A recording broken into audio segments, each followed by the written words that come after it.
Hello everyone, I'm Dr. Rohan Khandelwal, your marrow surgery faculty.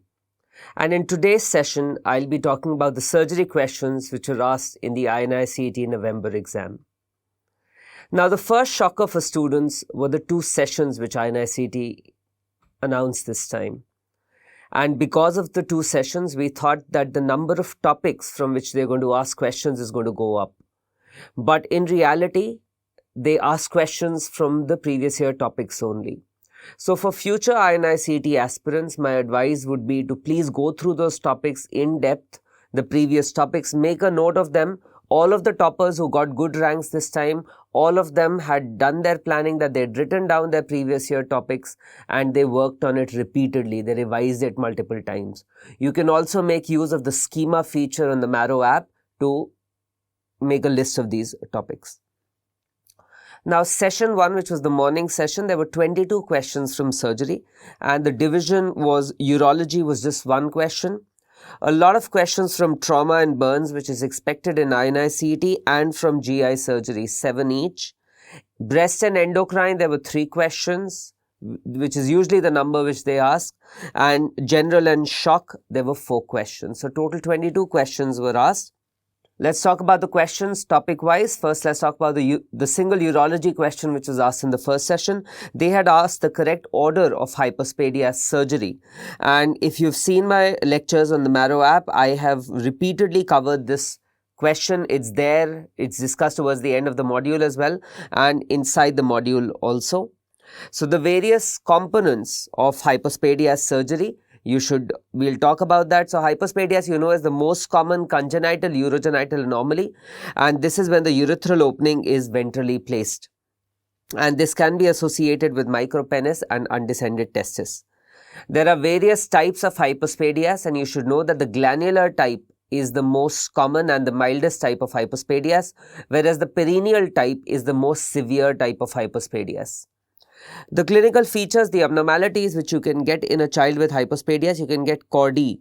Chordee is the downward bending of the penis, and more proximal the opening, more severe will be the chordee. You can get a hooded purpose. There can be a hooded purpose as well. So you can see here there is a hooded purpose and the opening is ventrally placed. In these children, we don't perform a circumcision because the foreskin is usually used for reconstruction, and the best time to carry out surgery is 6 to 12 months. That has also been asked in the exam. Now, the principles of hypospadia surgery, the first thing is that we have to carry out chordee correction. So, orthoplasty is the first thing where we have to carry out chordee correction. Then comes urethroplasty. Then comes granuloplasty, and finally we achieve skin cover. So that is the order of management. So orthoplasty, urethroplasty, you have meatoplasty and granuloplasty. So granuloplasty and finally meatoplasty, this is the order in which we are going to go, which you need to remember for the exam.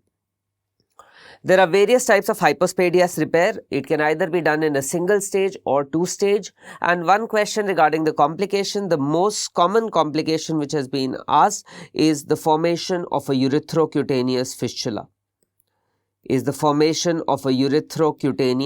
fistula. Okay. You can also get meatal stenosis, recurrence of chordee can also occur. Moving on to the questions asked in trauma. Invariably, they always ask a question regarding head injury, whether it is EDH, SDH or diffuse axonal injury. So the question here was, an old lady fell down and she developed headache and neurological symptoms a few days later. So 2 keywords they had given: an elderly lady, trivial fall and symptoms developing a few days later. All these are telltale signs of a chronic subdural hematoma. Right, we've discussed multiple times. This is a chronic SDH which occurs a few days later. Extradural hematoma, you get a biconvex hemorrhage on NC-CT, and it is usually the middle meningeal artery which is implicated, and it is in the level of the pterion where the various cranial sutures meet. Subdural hematoma, you will usually have an elderly patient, you will have a concavo-convex hemorrhage on NC-CT or a crescentric hemorrhage, and you require a burr hole or a craniotomy to drain this. EDH, extradural hemorrhage, is usually seen in young patients. So there was one more question. They had given the image of the skull and they had highlighted the pterion. This was the image which they had asked. They had highlighted the pterion and there were questions related to that. This is the most common site of fracture of skull. Middle meningeal artery is damaged. This is true. Fracture always occurs when the patient falls sideways is false. And it connects the parietal temporal sphenoid and the maxillary bones. This is true. It is the most common site of fracture. This is false. So it was a multiple correct answer statement, and we know it is an H-shaped area which is formed by the junction of the various cranial sutures, and middle meningeal artery is injured here. The other questions pertaining to trauma: which of these is the most life-threatening injury that can be identified while assessing the breathing component of the patient? Now, you need to understand, even in the previous questions, all these are recall options which you people have shared. If you think some of the recall options are not correct, please do mention in the comment section so that I can then tell you the correct answer regarding it. What is the most life-threatening injury that can be assessed while assessing the breathing component of a trauma patient? Now, we know that whenever we encounter a trauma patient, we follow the ATLS principles. And I've told you multiple times, ATLS principles, you have a primary survey and you have a secondary survey. In the primary survey, it is A, B, C, D: airway, breathing, circulation and disability. It is in this order that we evaluate the patient. When we are evaluating a trauma patient, there are certain life-threatening injuries. If you remember your trauma module, I've covered this graph where I've told you about the 7 life-threatening injuries which we should evaluate in any trauma patient who comes to the emergency. And I've told you airway obstruction and tracheobronchial injury, we assess in the airway component, open and tension pneumothorax in the breathing component, and acute circulatory arrest, hemothorax and cardiac tamponade in the circulatory component. So here, tension pneumothorax will be assessed in the breathing component. Laryngotracheal, cervical spine injury, these would be assessed in a patient of airway, and blunt cardiac injury, which can also give rise to a cardiac tamponade, would be analyzed in the circulatory component. This is another question which we have discussed multiple times. They had asked, in a patient with head injury, cerebral perfusion pressure is required. What is the formula? So we know cerebral perfusion pressure is mean arterial pressure minus intracranial pressure. That is the correct formula for cerebral perfusion pressure. And we have discussed that the cerebral perfusion pressure should be maintained more than 65 millimeters of mercury for adequate perfusion in a patient with head injury. So the Monro-Kelly doctrine, you know that there is limited space. So as the pressure increases, there can be a sudden rise in intracranial pressure. So it's like a J-shaped curve. And there should be adequate perfusion pressure, which is more than 65, which should be maintained. And because of these changes in the brain, that is why patients with head injury develop Cushing reflex. And we've discussed Cushing reflex is bradycardia. It is bradycardia, hypertension and altered respiration. And the reason why the body is causing hypertension is to ensure that adequate cerebral perfusion pressure is maintained and the brain is adequately perfused. Right? So we've discussed CPP should be more than 60 to 65. These are the goals in the management of a head injury patient.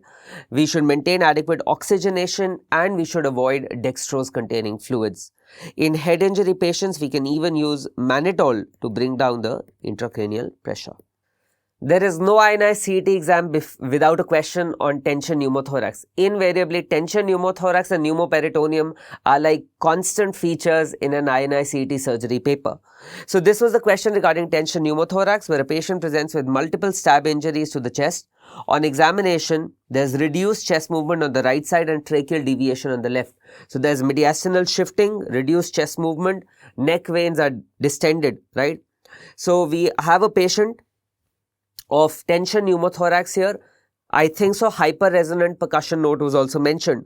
So we know whenever there is tension pneumothorax, the emergency management in tension pneumothorax is to insert a needle, and this This is what we'll carry out. The next best management will be needle thoracocentesis. When the patient has unstable vitals, we put in a needle.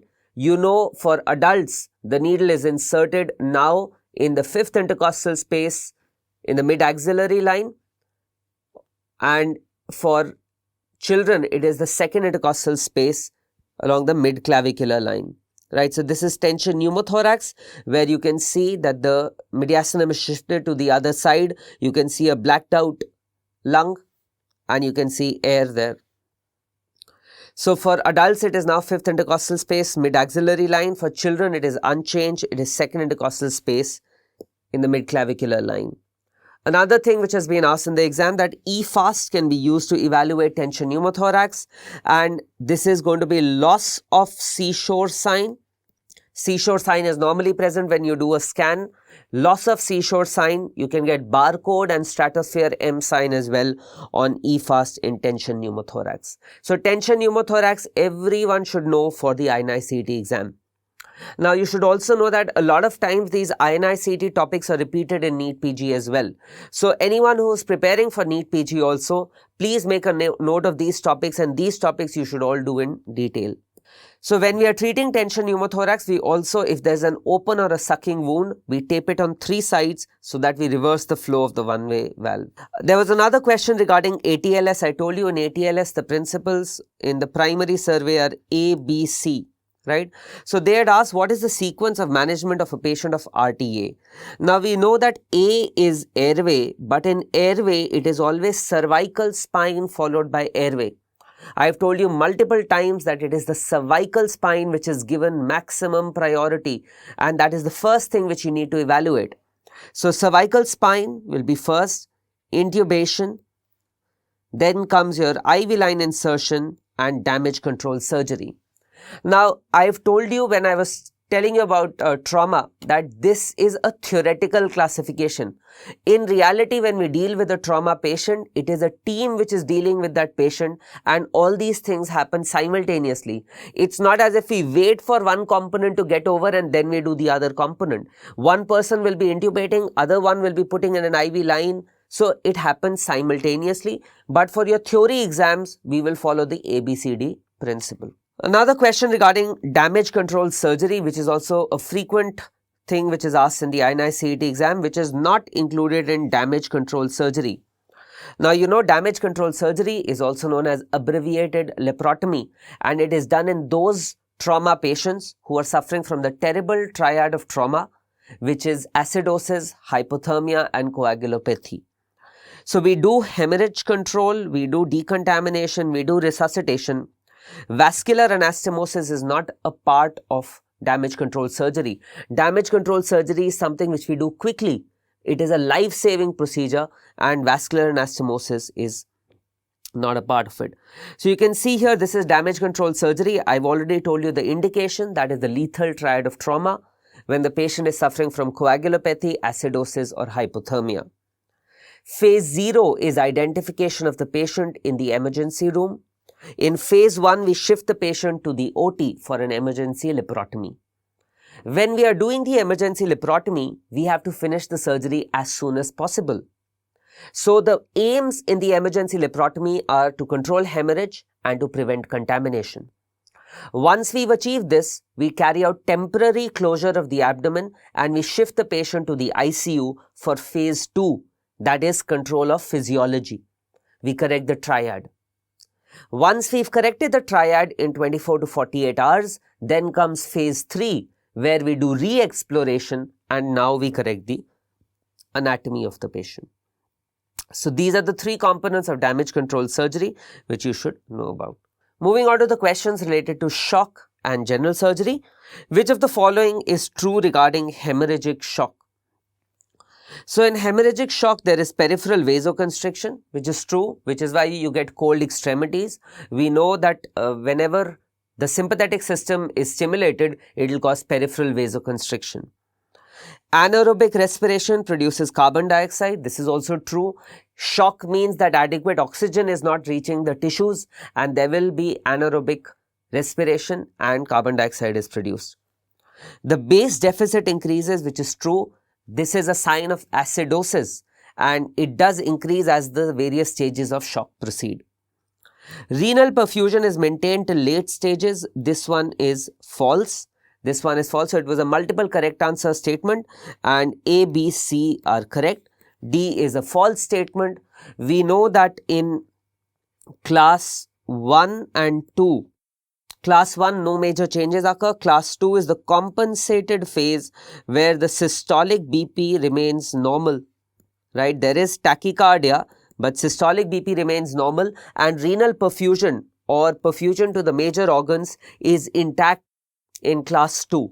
But class 3 beyond, when there is decompensated shock, then renal perfusion will suffer and systolic BP reduces, urine output will also reduce. So statement number D is false. This has been asked from this table.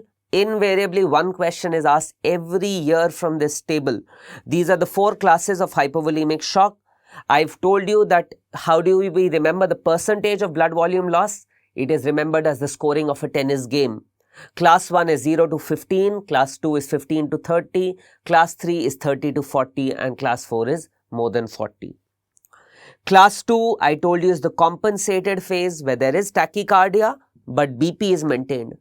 Class 3 is when the systolic BP falls for the first time, right? So this you should remember. Class 3, systolic BP falls for the first time, and perfusion to the kidneys will also reduce, so urine output also reduces. Class 4 is game over, where there is massive blood loss and the patient requires a massive blood transfusion. Which of the following is seen in neurogenic shock? This, I think so, was a very straightforward question. We know in neurogenic shock, the sympathetic system is inhibited. The sympathetic system or the sympathetic tone is inhibited. So that leads to bradycardia and hypotension. Brady and hypotension is what you get. In the starting of the discussion, I told you about Cushing reflex in head injury, where you get brady and hypertension. Here you are getting hypotension and bradycardia in neurogenic shock. This also you should know about. So neurogenic shock, you get bradycardia and hypotension. Hypovolemic, I've already told you. Cardiogenic shock, the hallmark is the JVP is going to be raised here. You will have a raised JVP because the heart is not functioning properly. Warm septic shock is a hyperdynamic state where you will have tachycardia, you will have a high volume system in the septic shock phase, but JVP is going to be normal. So there were a lot of practical questions also this time in the INI-CET exam, and always INI-CET will ask you questions regarding things which you see in the ward and how will you manage them or how will you diagnose them. So this was a match the following question which they had asked, and they wanted you to point out what is the diagnostic modality for the various conditions which were given. Now, a soft tissue sarcoma over the thigh, you know, I've told you that for breast, soft tissue sarcomas, prostate lesions, the investigation of choice is a core needle biopsy. So for a soft tissue sarcoma, we will carry out a core needle biopsy or a true cut biopsy to confirm the diagnosis. The same holds true for a breast lesion, and for prostate also, we carry out a TRUS, that means a transrectal ultrasound guided true cut biopsy. Marjolin's ulcer, you all know Marjolin's ulcer is a squamous cell carcinoma usually, which is formed in an area of a long-standing burns or varicose ulcer, right? So how do we confirm the diagnosis of a Marjolin's ulcer? We will carry out a wedge biopsy. So for any skin lesion, we will carry out a wedge biopsy, and I've repeatedly told you that this wedge is always taken from the edge of the lesion, never from the center, because the center is necrotic. If it's a lymph node and you want to conclusively get the diagnosis, supposing there is a patient where we are suspecting a lymphoma. Now lymphoma, the pathologist cannot characterize a lymphoma on FNAC. So to characterize a lymphoma, you would need an excision biopsy of the lymph node. You need the entire lymph node for the pathologist to characterize a lymphoma. Solitary thyroid nodule, we will carry out an ultrasound guided FNAC. Why an FNAC ultrasound guided? Because ultrasound guided would increase the yield. We would know where to take the biopsy from. It will show us the exact area. So it improves the yield of the FNAC. I said biopsy, I'm sorry, the yield of the FNAC. This is a constant question, and I had highlighted when I discussed the recall questions of INI super speciality. Same question 3 weeks back was asked there, and then it was asked in the surgery exam in the INI-CET exam as well. Not a criteria of SIRS. SIRS, you know, is systemic inflammatory response syndrome, and respiratory rate more than 20, TLC more than 12,000, temperature more than 38 are features. Heart rate less than 80 is not a feature. Heart rate of more than 90 is a feature of systemic inflammatory response syndrome or SIRS. So SIRS and QSOFA are two things which you definitely need to remember. They both are favorites of the INI-CET exam. SIRS, you know, is mediated by IL-1, IL-6 and TNF-alpha, and this stands for systemic inflammatory response syndrome. So temperature more than 38 or less than 36, if you have heart rate more than 90, respiratory rate more than 20 and PCO2 less than 32, or if you have WBC more than 12,000, less than 4,000 or more than 10% band forms. If any two criteria are met, then we call it SIRS, systemic inflammatory response syndrome. You should also know about QSOFA, which is quick sequential organ failure assessment score. So 1 year they ask QSOFA, the other year they ask SIRS. So you should be aware of both the parameters. This was again a repeat question from last time. Alcohol hand sanitizer can be used in all situations except. So this was based on the WHO 5 moments of hand hygiene. It was based on that diagram, and I've told you that after touching a patient, before a procedure, after exposure to body fluids, we can use a sanitizer, but if the hands are soiled, we need soap and water. So soap and water if the hands are soiled or after visiting the toilet, these are the two situations when soap and water are required. Otherwise, we can use a hand sanitizer. These are the correct steps of hand washing. This question was asked 3 years back. Ever since that, they haven't asked the correct steps, but they can ask the sequence in future exams as well. These are the common areas which are missed during hand washing. The 3 areas are the thumb, the tips of the fingers, and the interdigital areas. These are the 3 areas where contamination can usually be left behind. The 5 moments of hand hygiene, this is a very important diagram. Ever since COVID, all exams are asking questions from this diagram. So before touching a patient, after touching a patient, exposure to body fluids, before a surgical procedure, and after touching the patient's surroundings, these are the 5 moments when one should utilize a hand sanitizer. I've already told you, a visit to the toilet or if the hands are soiled, then we need to use soap and water. There was one question regarding breast cancer in session 1. Which of the following is not used to diagnose breast cancer? Now, we know any patient who comes with a breast lump, we carry out triple assessment. Triple assessment is done in these patients, and triple assessment would entail clinical examination, history plus clinical examination. Then you have radiological tests, and we know radiological tests less than 40 we do an ultrasound, more than 40 we do a mammogram, and if you have a suspicious lesion, then we will carry out a biopsy. Okay, so the 3 things which we carry out to confirm the diagnosis are ultrasound, clinical examination and biopsy. PET-CT is not used to diagnose breast cancer. We use PET-CT for staging, but it is not used for diagnosis. PET-CT, you know, is positron emission tomography. They've asked multiple times from PET-CT, 18 FDG, 18 fluorodeoxyglucose is the isotope which is used in PET-CT, and 2 years back they had also asked the half-life, which is 109.6 minutes is the half-life for FDG. This is also a constant question, so there is no INI-CET exam without asking orphan aniide nuclei and the slide of papillary thyroid cancer. Now, those who are well versed with the slide, you don't even need to read the question. You can just see the slide and mark the answer. But they had given many clues in the question stem as well. it was a young girl with a 6-month history of a swelling which moves with deglutition, means it's a thyroid swelling, and there is strap muscle invasion. Strap muscle invasion highlights that we are dealing with a cancerous process. So there were two cancerous options, PTC and MTC. We know out of the two, papillary thyroid cancer is much more common.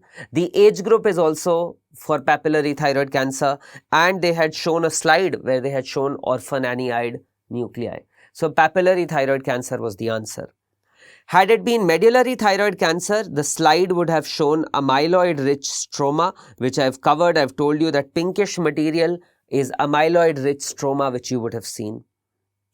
Thyroglossal cyst, you would have had a swelling which moves with both deglutition and with protrusion of tongue. The most common gene mutated is the BRAF gene in papillary thyroid cancer, and glial-derived neurotrophic factor is also implicated. Those which show mutation of RET-PTC3 are more aggressive and RET-PTC1 are less aggressive. The histopathological features are orphananiide nuclei, intranuclear inclusions, and the presence of psammoma bodies. So these are orphananiide nuclei and these are psammoma bodies which are foci of dystrophic calcification. Another question which is frequently asked, what are the other tumors where you can get psammoma bodies? So we can see them in papillary thyroid cancers, serous cystadenocarcinoma of ovary, papillary renal cell cancers, and meningioma. So these were the questions from breast and endocrine. There was another question which was regarding the preparation of a hyperthyroid patient. A 32-year-old female with Graves' disease with eye signs and enlarged thyroid is being planned for total thyroidectomy. What can the patient be given in the preoperative period to reduce intraoperative bleeding? So the question was very specific. Now you know that any hyperthyroid patient, we need to render this patient euthyroid prior to surgery. Otherwise, there is a risk of a thyroid storm. So inadequate preparation of a hyperthyroid patient can predispose the patient to a thyroid storm. And how do we do that? We have to give anti-thyroid drugs. We have to give anti-thyroid drugs for 4 to 6 weeks at least. And these anti-thyroid drugs are either propylthiouracil or carbimazole. People also like to add beta blockers to take care of the raised sympathetic tone. Beta blockers are also added. But the question here is asking how to reduce the vascularity. So 10 days prior to surgery, we use Lugol's iodine or potassium iodide. Right? Lugol's iodine or potassium iodide drops are used. Lugol's iodine drops are used intranasally, and they basically constipate the gland. They reduce the vascularity of the gland and they make the surgery much more doable, right? There's less bleeding. So to reduce the vascularity, the answer is going to be Lugol's iodine. Gallbladder cancer. So again, I'm telling you, in the INI-SS exam, there were 3 questions from gallbladder cancer. And in that recall, I told that, you can expect in INI-CET also questions from gallbladder cancer. And there were 2 questions, one in the morning session, one in the evening session from gallbladder cancer. So what is true? This was a multiple correct answer. Abdominal lump can be seen. This is true. Median age of survival is 6 months in advanced disease. This is also true. Clinical presentation of gallstones cannot be distinguished from gallbladder cancer clinically. This is also true because almost 90% patients with gallbladder cancer have associated gallstones. And sometimes these patients can come with features of acute cholecystitis or cholecystitis, and it is very difficult to differentiate whether it is a sign of cancer or just gallstones. Earliest sign is jaundice. This is false. Jaundice is usually a late sign in gallbladder cancer. It is written in Bailey also, and jaundice, you should remember, is a late sign in both gallbladder cancer and in hepatocellular cancer as well. So the correct statements are A, B and C are the correct statements. You should also know the T stage of gallbladder cancer. This is one of the T stages which you should remember.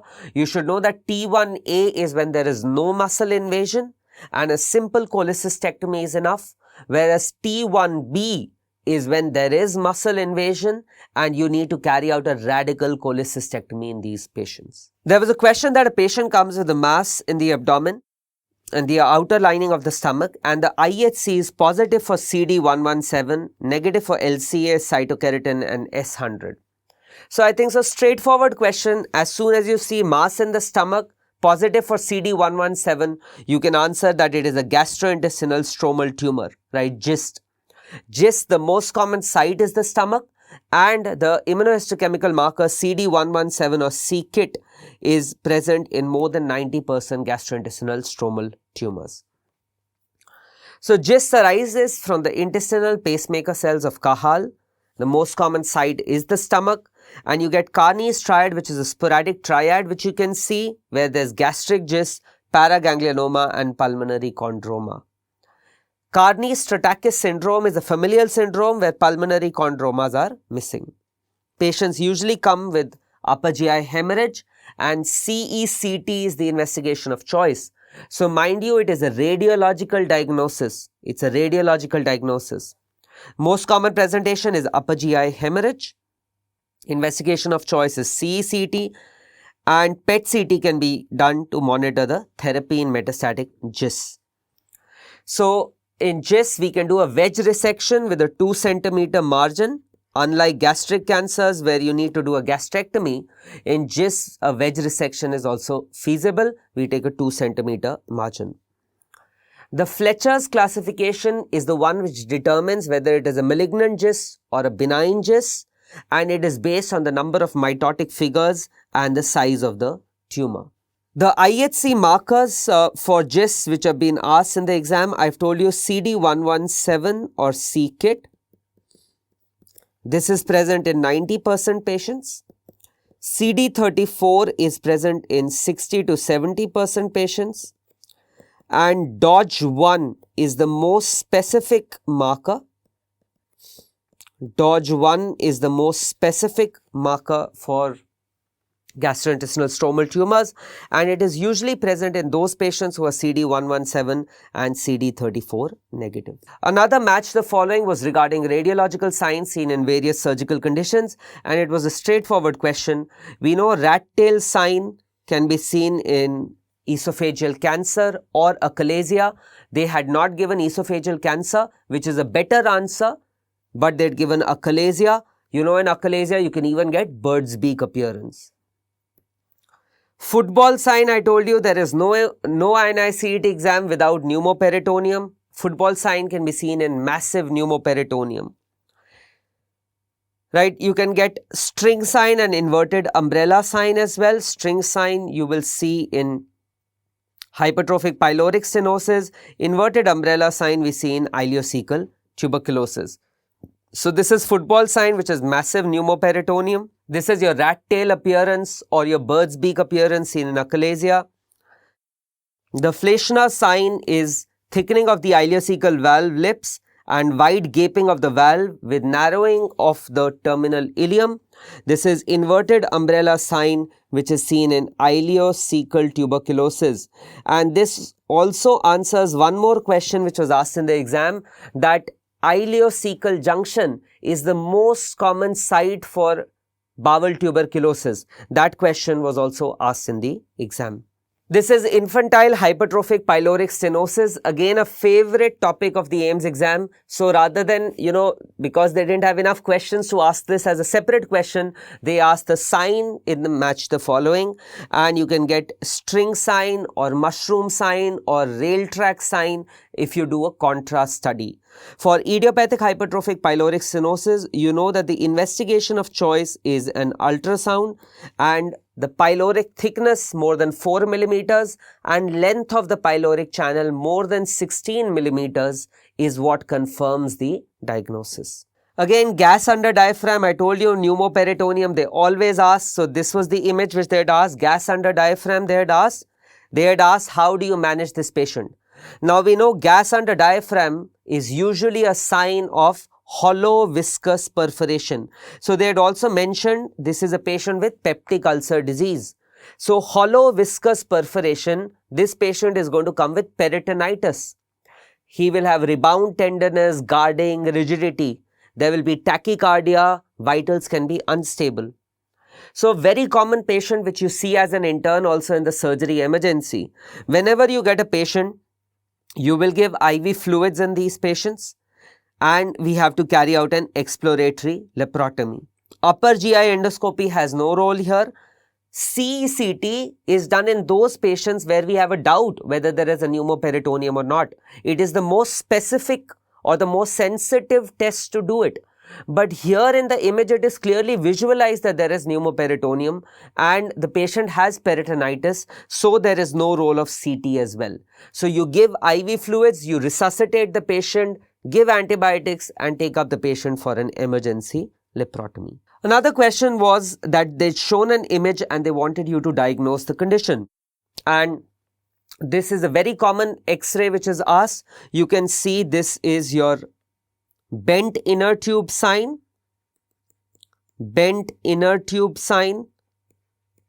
also known as the coffee bean sign. Some people also call it the omega sign, and this is seen in sigmoid volvulus. Now, why is it a sigmoid volvulus and not a cecal volvulus? So, in a sigmoid volvulus, usually the apex of the volvulus is in the right hypochondrium. Now, this is not always true. Sometimes the apex can be in the left hypochondrium as well, but usually the apex of sigmoid volvulus will be in the right hypochondrium. Also, you will get two loops here, right? You're seeing two loops. You're seeing this bent inner tube sign as well, which is seen in sigmoid volvulus. Cecal volvulus, you are going to see hostrations. In sigmoid volvulus, you will not see hostrations. And one more difference is that if the cecum there is obstruction, then small bowel will be distended, right? We know that wherever there is obstruction, the area proximal to it will be distended. So, small bowel will be distended on the X-ray. Whereas if it is a sigmoid volvulus, the large bowel will be distended. So, you can see here, you can see the distended large bowel as well, which is another indicator that we are dealing with sigmoid volvulus rather than cecal volvulus. So, sigmoid volvulus, the predisposing factors are long and narrow mesentery, redundant sigmoid and a loaded sigmoid colon. It is commonly seen in those patients who are on antipsychotic medications, and constipation is a constant feature. Sigmoid volvulus usually rotates anti-clockwise, whereas cecal volvulus usually rotates clockwise. You get the coffee bean sign which I have explained to you. You can even get a bird's beak appearance on contrast enema in sigmoid volvulus. Now, a sigmoid volvulus patient, if the patient is stable, there is no peritonitis, we will carry out sigmoidoscopic decompression, and the definitive surgery after that is going to be sigmoidectomy, where we cut the redundant sigmoid.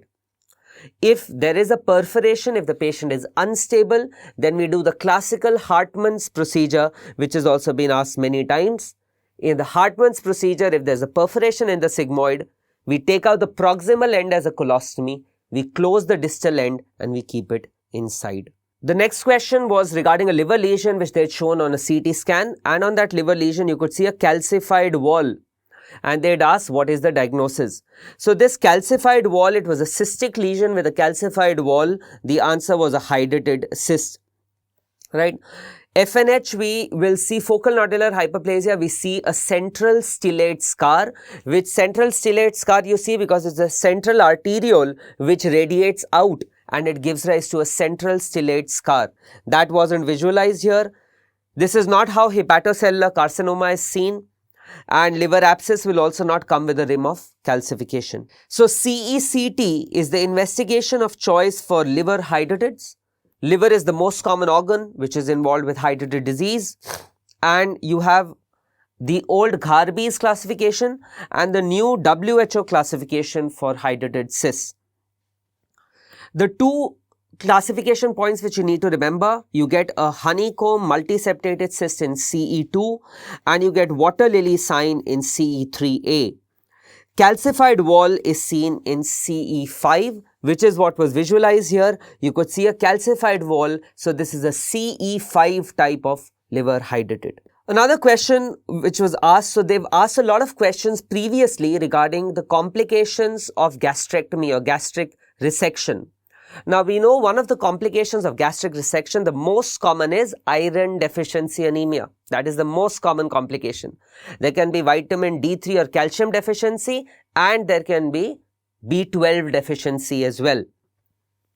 So here the question was regarding an elderly female who's undergone resection of a bowel, and a few months later she has come with easy fatigability and tiredness. Examination, the pathological examination shows macrocytic anemia. So macrocytic anemia, we know it is B12 deficiency following bowel resection. Resection of all of the following can cause this except stomach can, I just told you stomach 3 problems can be there. Most common is iron deficiency, B12 and calcium can also be there. Duodenum definitely, because the pH change occurs and that helps in absorption. So that won't be there. So it can be problematic. Ileum is where the absorption will occur. So the best answer here is jejunum. Jejunal resection won't affect B12 absorption to that extent. Although some books claim that jejunal resection can also lead to B12 deficiency, but out of the options given, that would be the best answer here. So these were the questions regarding session 1. Now I'll be talking about the session 2 questions which were there. In session 2, 20 questions from surgery were asked. Right. Again, you would see that the topics were pretty much similar, although if you see the division, there was a slight difference in division. Urology 2 questions as compared to 1 asked previously. Trauma and burns was asked less in session 2. There were 7 questions in session 1, only 2 in session 2. Breast and endocrine almost 4 questions, similar to the 3 which were asked previously. GI and hepatobiliary, instead of 7, 10 questions were there in session 2 from GI and hepatobiliary. General and shock, there were 2 questions. Students said that the session 2 questions were more tricky and slightly, there were 1 or 2 controversial questions as well as compared to session 1. So let's talk about session 2 questions now. So let's start with the urology questions which were asked in session 2. The first question was a CT image which they had asked. They said that a patient comes with hematuria and the CT mass is seen in the kidney. In the question it was left kidney. Here of course the CT which I have used, there are masses in both the kidneys, and they wanted you to make the diagnosis. Now this question has been asked previously as well, and the throwaway here are these dense areas which you can see. This hypodense area means that this is fat, and if it is fat, there is only one benign tumor in the kidney which is going to show fat, that is angiomyolipoma, which is a tumor of blood vessels, muscle and fat. Again, oncocytoma will show a central stellate scar like you see in focal nodular hyperplasia. In oncocytoma you see a central stellate scar. So angiomyolipoma is a benign tumor, arises from the perivascular epithelioid cells usually in the 5th to 6th decade of life, and you will see these hypodense areas. Sometimes these angiomyolipomas can bleed, and that is known as Lenz triad. You can get massive retroperitoneal hemorrhage, that is known as Wunderlich syndrome, and you can get Lenz triad, which is there's going to be a mass pain is there in those patients. Oncocytoma is the most common benign tumor. The cells are rich in mitochondria, and you will get a central stellate scar, a classical central stellate scar, and oncocytoma is the most common benign tumor. On the slide, you can see raisin-like nucleus and plant-like cells can be seen in an oncocytoma slide. Now, if the oncocytoma is very big, sometimes it can be difficult to differentiate an oncocytoma from a chromophobe renal cell cancer, which can also show a central stellate scar. The next question was that in a patient with carcinoma prostate with a high Gleason score, a bone scan was done. This bone scan shows increased uptake in the bones but reduced uptakes in the kidney and soft tissue. This is reported as a super scan. What is the cause? Now we know that the most common site of metastasis from prostate cancer is to the bones, and this is usually osteoblastic metastasis. It can be osteolytic as well, usually osteoblastic metastasis, most commonly seen in the vertebral column. So a super scan or a bone scan which is showing increased bony uptake is due to increased uptake in the osteoblastic secondaries, because bone is the most common site which gets involved in prostate cancer. The same is the case for breast cancer as well, but breast cancer, the bony metastases are usually osteolytic in nature as compared to osteoblastic in prostate cancer. Moving on to the questions which are asked in trauma. Now, they had already asked about tension pneumothorax, needle thoracocentesis in session 1. So, they asked about chest tube insertion and triangle of safety in session 2. So, chest X-ray finding of pneumothorax, which is not a boundary of triangle of safety. Okay. So, mid-clavicular line is not a boundary of triangle of safety. The other three are boundaries: lateral edge of pectoralis major, lateral edge of latissimus dorsi, and base of the axilla. These are all boundaries of the triangle of safety. So, the triangle of safety, the apex is in the axilla. Apex is in the axilla. You have the border of pectoralis major, border of latissimus dorsi, and the fifth intercostal space forms the base. The fifth intercostal space forms the base, and this is where we need to insert a chest tube for pneumothorax or for hemothorax. This chest tube is connected to an underwater seal, which was also asked last year in the exam. This underwater seal means that the lower end of the tube is submerged underwater so that air doesn't get sucked inside, and we can check the correct positioning of the chest tube using a X-ray. So, they had asked 2 years back, they had asked an image-based question where they wanted you to identify the underwater seal, and in the underwater seal, you can see the tube going down right till the bottom. There is a triangular cutout area like this, and we fill this with water, so the lower end is submerged under water. Which of the following statements is true regarding venous access? This was a general surgery based question. Phlebitis is the most common complication of peripheral venous access. This is true. We've discussed many times. Superficial thrombophlebitis is the most common complication of an IV line. Again, IV lines is a very important topic. Central lines is a very important topic which is frequently asked in the INI-CET exam. If arteriovenous fistula is present in a limb, we should avoid peripheral venous access in the same limb. This is also true. In central line, vasopressor for septic shock is given to avoid limb ischemia. This is also true. We usually don't give vasopressors or noradrenaline through a peripheral IV line because that can cause vasoconstriction and sometimes induce ischemia as well. That is why it is preferred that we give it through the central venous line. And isotonic saline and heparin is flushed to retain the patency. This is also true. So, all the statements in this question were true. It was a multiple correct answer question, and all statements were true in this question. The question from breast, they had asked: a 42-year-old lady presents with a breast lump, and which of the following is a finding in accordance with basal-like breast cancer? So, basal-like breast cancer, you know, is triple negative type.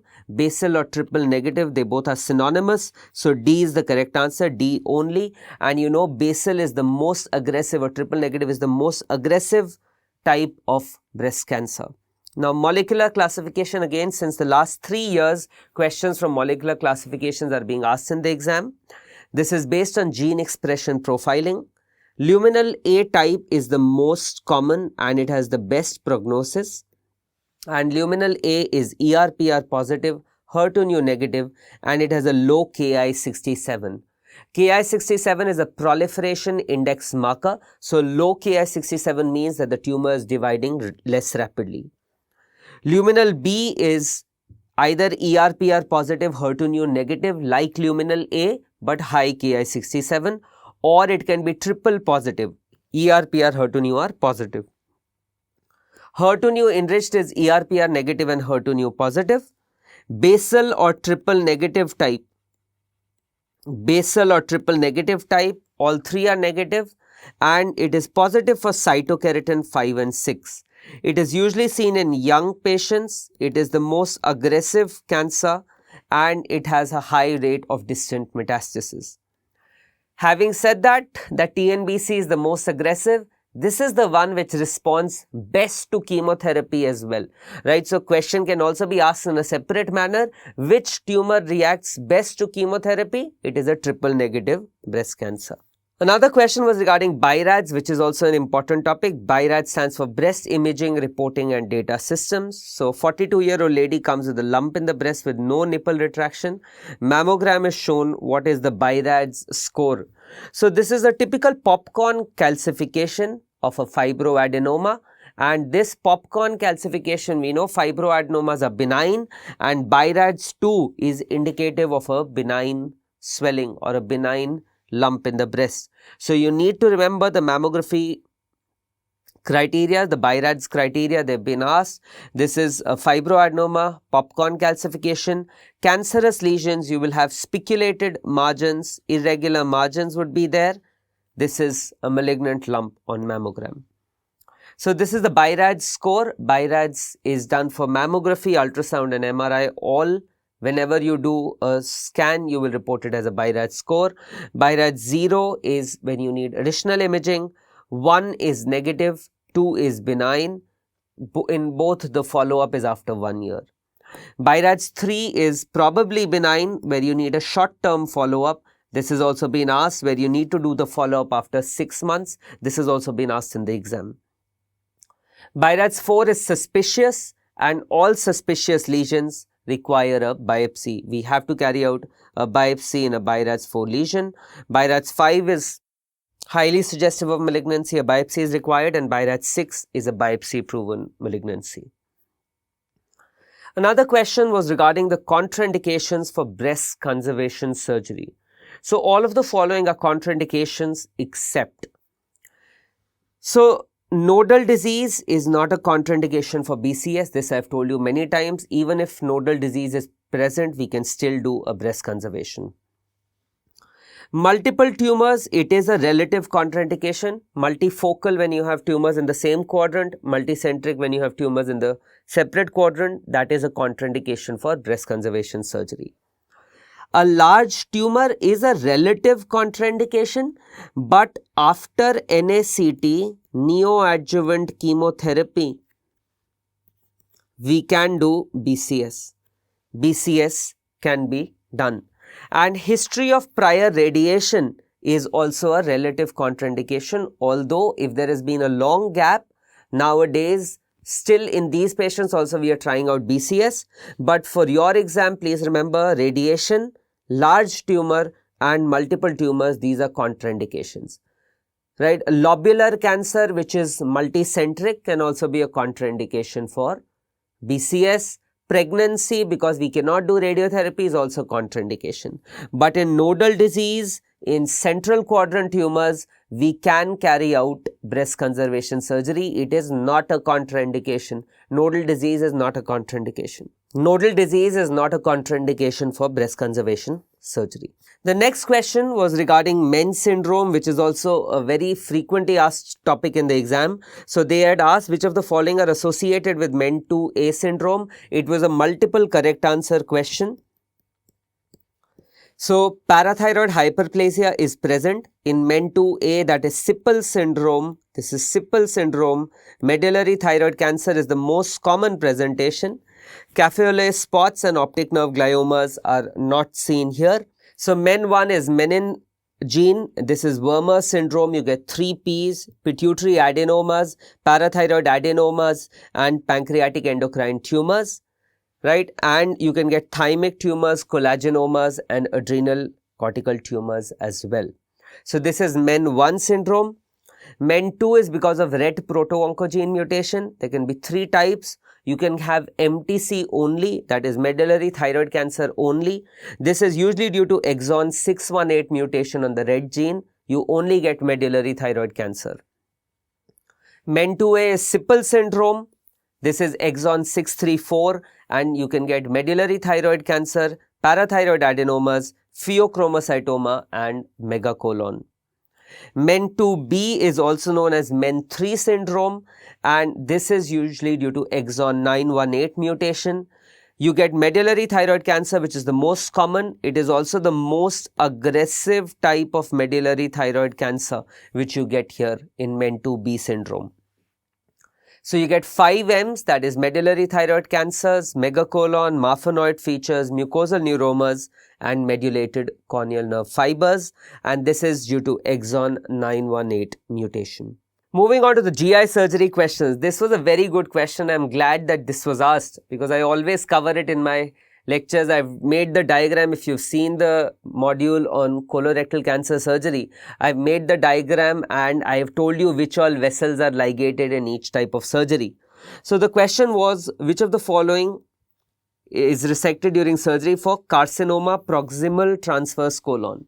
So we know that you have a superior mesenteric artery and you have an inferior mesenteric artery. This one is the SMA. Superior mesenteric artery, you get a ileocolic branch, you get a right colic branch, and then it splits into the middle colic, which gives a right and a left branch. The inferior mesenteric artery will give out a left colic, sigmoid, and superior rectal branch. Now, what they are asking is that if the tumor is in the proximal transverse colon, somewhere here, we will carry out an extended right hemicolectomy, right? We need to do an extended right hemicolectomy. In this case, extended right hemicolectomy would mean that we will take 10 to 12 centimeters of the ileum, cecum ascending colon, hepatic flexure, and we take almost 2/3 of the transverse colon. We are going to ligate the middle colic artery, right? Because both the branches, the right and the left, we go beyond the left branch. So if I'm going beyond the left branch, I'm going to ligate the middle colic vessel. Okay. So middle colic, right colic, and ileocolic, these would be the vessels which would be ligated in extended right. These would be ligated in extended right. Now, supposing they were saying that the tumor is in the cecum. Then I would have done a right hemicolectomy. That would have been terminal 10 to 12 centimeters of ileum, cecum ascending colon, hepatic flexure. But we just go beyond the right branch of the middle colic. We don't ligate the middle colic. We just ligate the right branch of middle colic. That would have been a right hemicolectomy. But extended right is this purple one where we are ligating the middle colic. We are removing almost 2/3 of the transverse colon as well. So the correct answer here is going to be ileocolic, middle colic artery, and ileocolic, middle colic, and the right colic. Okay. So ileocolic artery, right branch of middle colic, trunk of middle colic artery. This would be the best answer. They could have also added a right colic artery.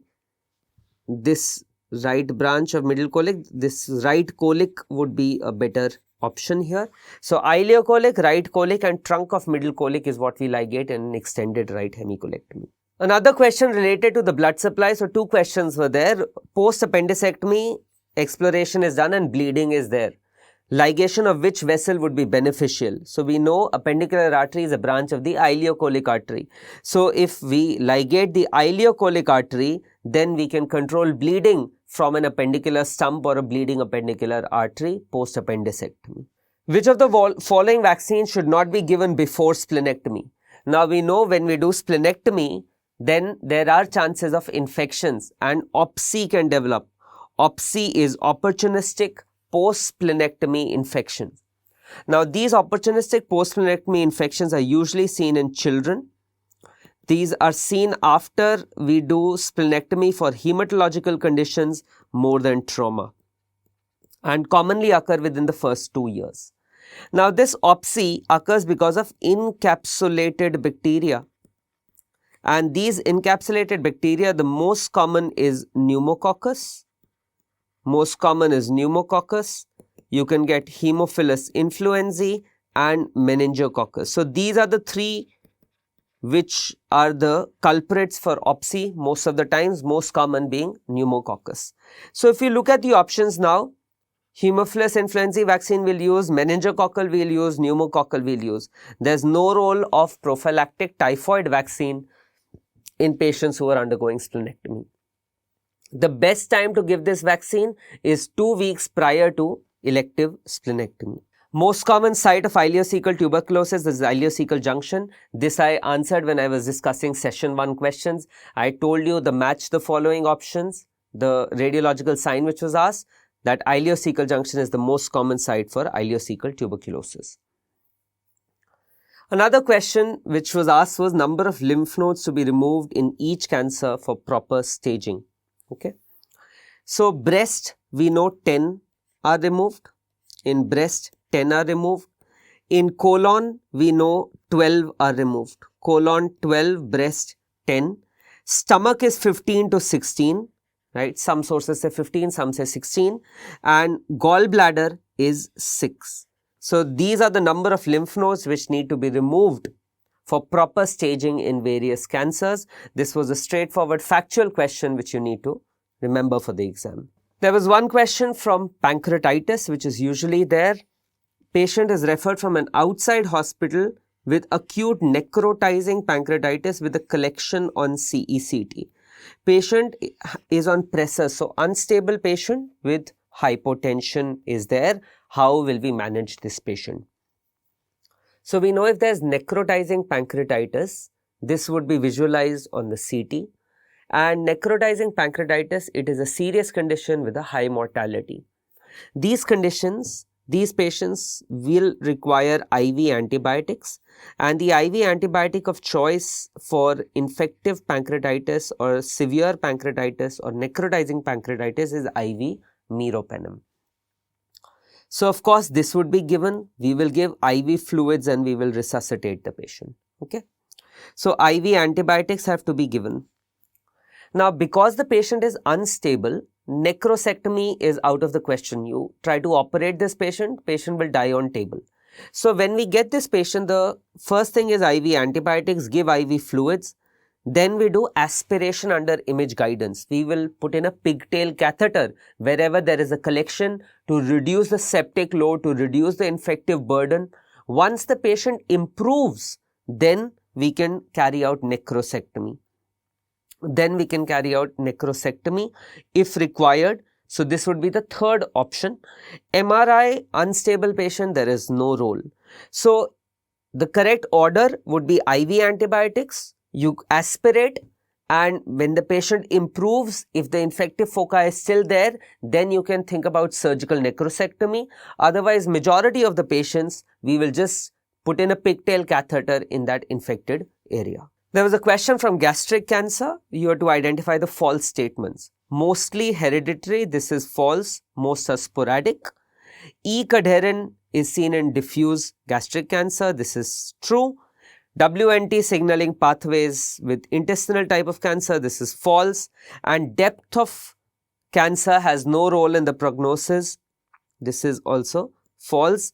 We know in GI cancers, the depth of invasion plays a major prognostic role in GI cancers. So this is also false. This question was based on the Lawrence classification. The Lawrence classification, you know, you have an intestinal type and you have a diffuse type. Intestinal type is mostly environmental. Men are more commonly affected and increases with age. The incidence increases with age. And intestinal type, you have microsatellite instability of APC gene and P53 and P16 inactivation. Diffuse type is more familial, associated with blood group A, and it is seen in younger patients. The telltale features of diffuse type which you need to remember are signet ring cells, which has been asked in the exam. They are usually poorly differentiated. There is decreased E-cadherin. So E-cadherin is also mutated in these patients. So Lawrence classification you need to remember. Early gastric cancer, that means above the muscle layer, you have the Japanese classification, and Borman's classification is for advanced gastric cancer which invades the muscle layer, and depth does play a role in prognostication of gastric cancer patients. Which of the following is false regarding acute cholecystitis? So acute cholecystitis, there is preferential visualization of the gallbladder is seen on HIDA scan. This is false. We know HIDA scan is a radioisotope scan, where in HIDA scan non-visualization of the gallbladder non-visualization of the gallbladder is a sign of acute cholecystitis. So you need to remember this. If the gallbladder is not visualized, then we are talking about acute cholecystitis, not preferential visualization. On ultrasound, the wall thickness is more than 3 millimeters. Leukocytosis is present, and Murphy's sign, that means when you press in the right hypochondrium, the patient catches his or her breath. That is also one of the signs of cholecystitis. Ultrasound is the investigation of choice for cholecystitis, and you can, when you see the gallstones, you will see a post-acoustic shadow. So gallstones, you will see a post-acoustic shadow, whereas in a polyp, you don't see any post-acoustic shadowing. This was a simple question. The benefits of minimally invasive surgery are all except. So better cosmesis, of course, laparoscopy, robotic surgery, minimally invasive surgery, better cosmesis because there are tiny incisions which are there. Early ambulation is there. Less pain is there. Long time to discharge is false. Minimally invasive surgery, because the surgery is causing less pain to the patient, there is early ambulation. We usually discharge these patients early. This has enabled us to do a lot of daycare procedures. We operate in the morning, we discharge in the evening. So that is also one of the advantages of minimally invasive surgery, right? Minimally invasive surgery also gives us better magnification, better visualization. But one of the drawbacks of minimally invasive surgery is loss of tactile feedback. Because I'm not holding the structures in my hand, I'm holding them through an instrument, there's decreased tactile feedback. So there was one question regarding sutures and its uses, and this was slightly controversial in terms of the options which were asked. So Prolene was asked. We know that Prolene, the uses are abdominal closure. Prolene, the uses are abdominal closure. And for abdominal closure, we use 4 times the length, or the Jenkins rule. It can be used for vascular repair, which wasn't given. And we know that Prolene mesh is used for hernia repair. It is the most commonly used mesh material for hernia repair. Now, both abdominal closure and hernia repair were given in the options. But if you look at the other options, one of the options was PDS. PDS is polydioxone, which is an absorbable suture, which is absorbed in 180 days. There is delayed absorption of this suture. So some of the books say, and especially in children when we are doing abdominal closure, we can use PDS as well. So according to me, if you had to choose options for this question, Prolene would have gone for hernia, PDS would have gone for abdominal closure, polyglactin, which is Vicryl, is used for bowel anastomosis, and nylon or ethylone is used for tendon repair.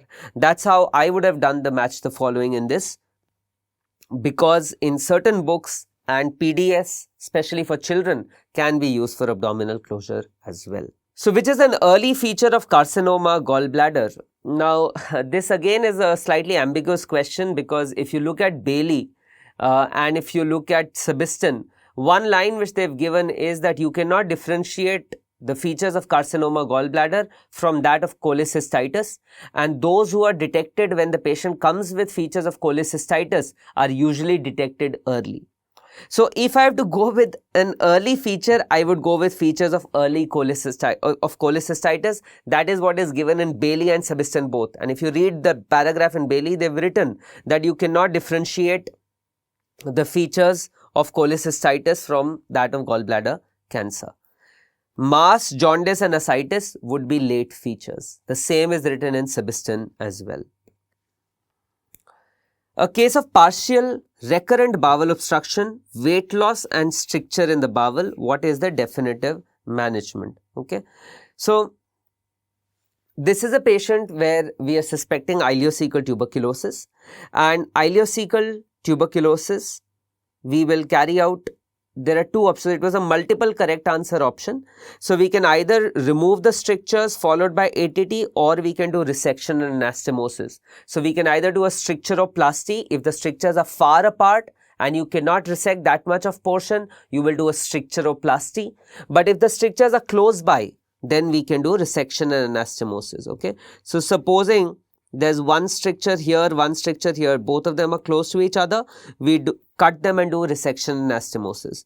But if the strictures are far apart and supposing one stricture is here, one is here, one is here. So if you resect this much of bowel, you can get short bowel syndrome. So here we can do a stricturoplasty. So both B and C are correct. Now trial of ATT, if you read the books, we blindly don't start a trial of ATT. That is no longer recommended. You have to get evidence that we are dealing with tuberculosis and then only start ATT in these patients. So these were the questions regarding the 2 sessions which you should know for your exam. Like I said that the topics were pretty much the same topics which they were asking previously. So some of them have increased. So definitely if you're preparing for the next INI-CET exam, you'll have 5-10 topics extra which you would have done from probably last time. Okay, we don't know whether next time also there'll be a single session or 2 sessions. Really does not make much difference. Note down, make a list of these previously asked topics and keep on revising them. Revision is the key. Like I said, if you're preparing for the NEET exam as well, then also please go through these topics as they're frequently asked topics in the exam. If you're preparing for NEET, please make sure that you are carrying out your revision. Revision is the key. A lot of rankers this time could get a rank solely because of revision. So even if you're doing less but you're revising, that is a better strategy than to do much more and not being able to revise. Keep on solving questions. You still have 3 months left, 3 to 3.5 months left, and that is adequate time to secure a reasonable rank. All the best. If you have any questions, you can always post them in the comment section. Or if you think there is some option which was different, please do let us know, or you can write to me on my Instagram ID, that is left-handed surgeon. Thank you.